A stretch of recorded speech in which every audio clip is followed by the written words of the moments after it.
Right, ready? Steady. Okay, let's go.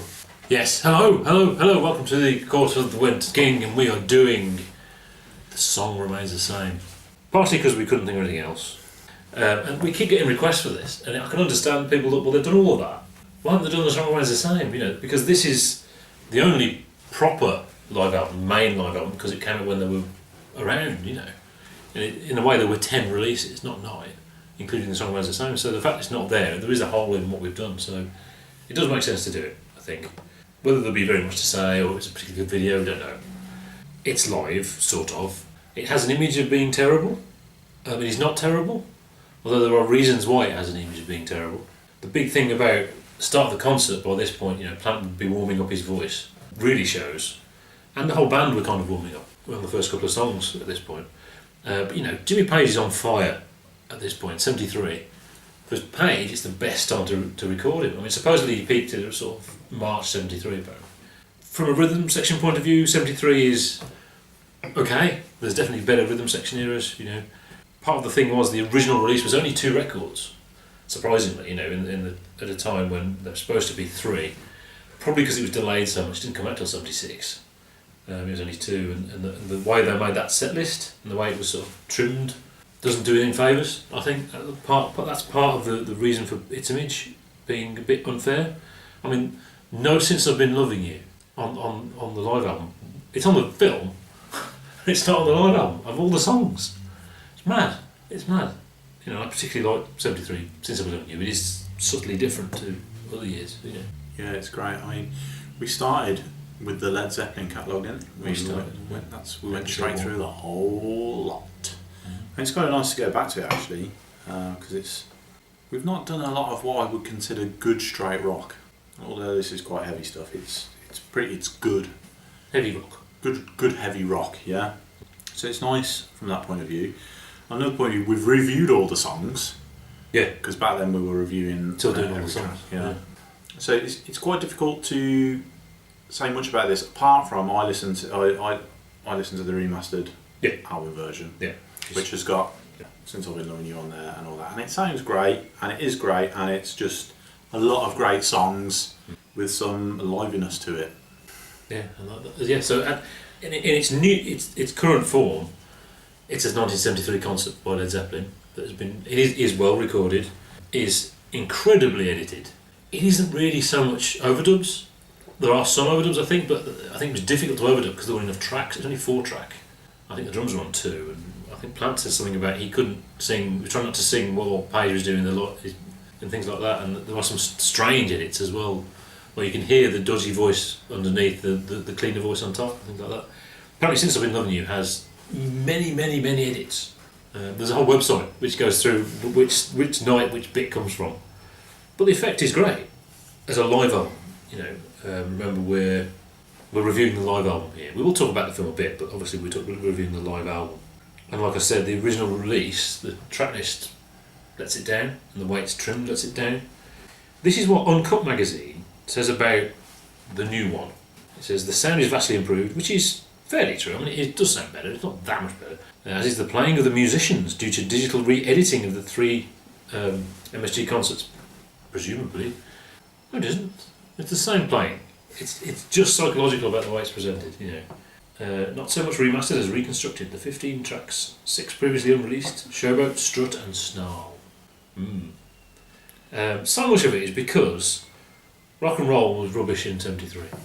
I'm sure there's fans would be, how dare you, aghast. It's that particular style they were playing at the time. They were warming up with rock and roll, and the tempo is slow, and Plant takes it very easy on his voice, same as he did in 75. 73 and 75 are the worst rock and rolls, I think, you know. And so opening with that was a mistake. You know, it was a soundtrack album.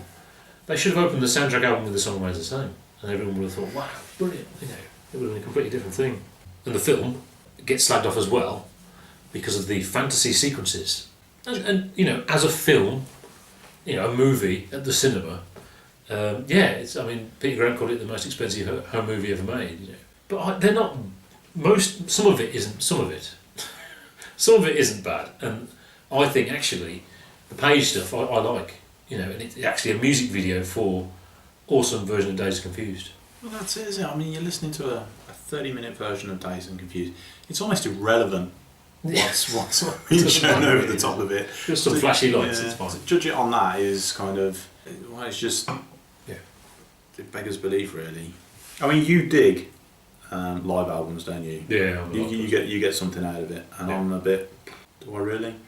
Don't really care how Led Zeppelin should have been opening their concert in 1973 / 1975. As a spectacle in and of itself, it's a good album. Yes. You know, you don't need to have any appreciation of live performance to get anything out of this. And on that score, it's fantastic. Yeah. It is interesting how the point they chose to mark this is the Led Zeppelin live album. It wasn't intentional, obviously. They didn't plan to only have one live album. They didn't plan to take so long to release it, etc. You know, but because that's where they changed between 72 and 73. They became their mojo increased exponentially, if you like. So from the film point of view, that's what Led Zeppelin looked like in all their swagger, you know. And you see it. You watch the film. Even rock and roll, obviously, which is slow and whatever it is. They've just got so much mojo at that point. It doesn't matter. Wow, Led Zeppelin playing rock and roll, and they didn't really have that in 72. But 72 is much better in so many other ways. You know, the epics are more epic in 73, and that's what you want from 73. So you want your Stairway, actually, which we'll probably talk about in a bit, and your Dazed and Confused and everything for 73. But certainly the faster songs and all that stuff, 72, because they're playing more tightly in 72 actually, and Plant's voice is fantastic in 72. In 73 that had all changed. This is where his voice changed, and we talked about this when we did Houses of the Holy. This is the Houses of the Holy tour, and obviously from a long time ago, and he didn't warm up his voice and he didn't look after his voice, and etc, and his voice was changing, and this is one of the points where it really changed a lot. And you listen to Summer 72, even September 72 I think, that's Robert Plant, you know, as on Led Zeppelin 4. December, I think it's Japan, suddenly he's not like that anymore. His voice has changed, or something's happened. There was talk of throat operations, but the biographies don't seem to want to talk about it, so it's all very unconfirmed. So some bits are fantastic with his voice, and some bits are. It was more pronounced in 75 when he changed a lot again, and obviously he had bad colds all the time and stuff like that. Yeah. Good, isn't it? It's good. Led Zeppelin. Yeah. It's interesting the songs they've added. I mean, Over the Hills and Far Away was not on the movie, was not on the soundtrack, and here it is. And for some reason they made that a music video, which is really strange because Plant isn't singing the melody.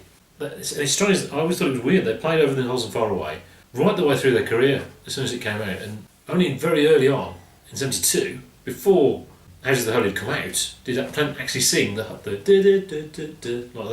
He's like that. I always thought it was really strange. What, you know, yeah, put it on the album, but you don't want to draw attention to the fact that he's not singing it properly. So the record, the original album, starts with rock and roll, Celebration Day, and whatever, and then you've got the song as the same as the main song, etc. And if you open with Summer Remains the Same as the Rain song, you know, that is such a they are great versions of those songs. Don't believe anyone that tells you different. The rhythm section got awesome later on, but these are great versions of those songs.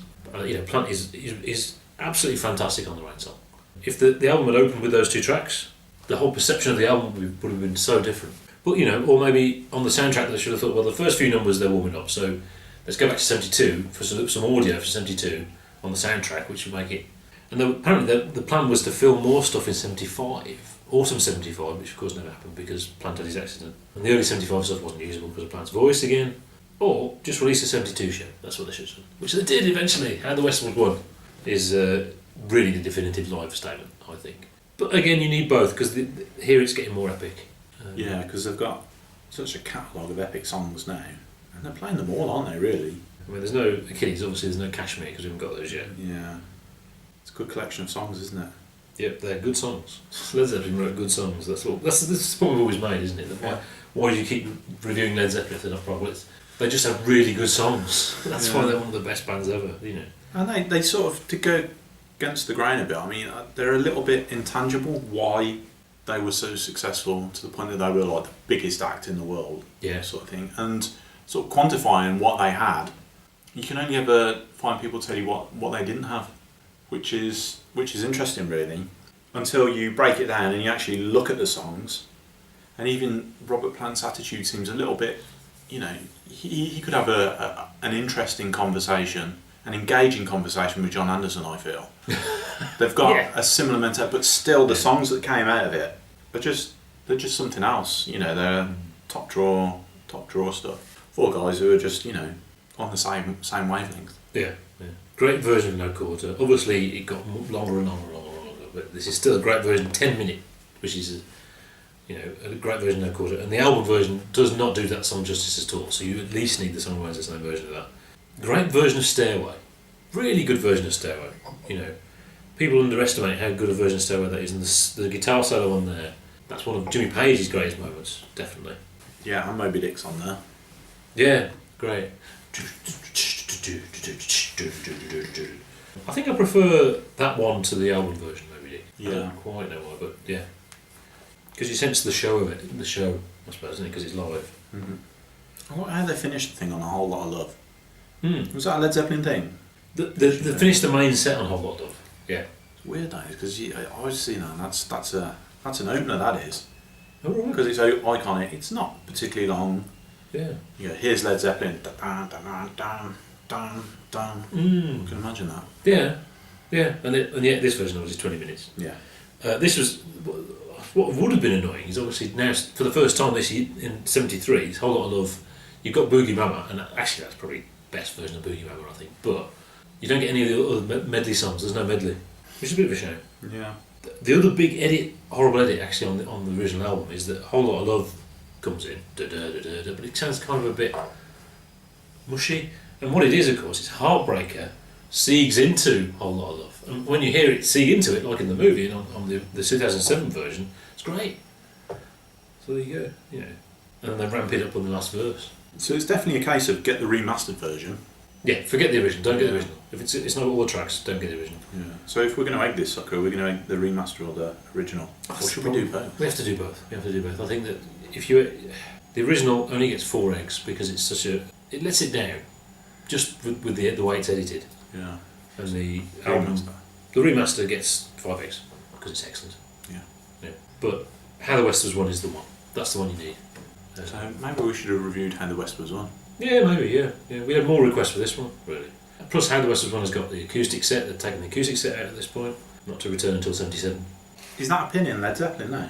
Is that it? It's got to be. There couldn't have been nothing else.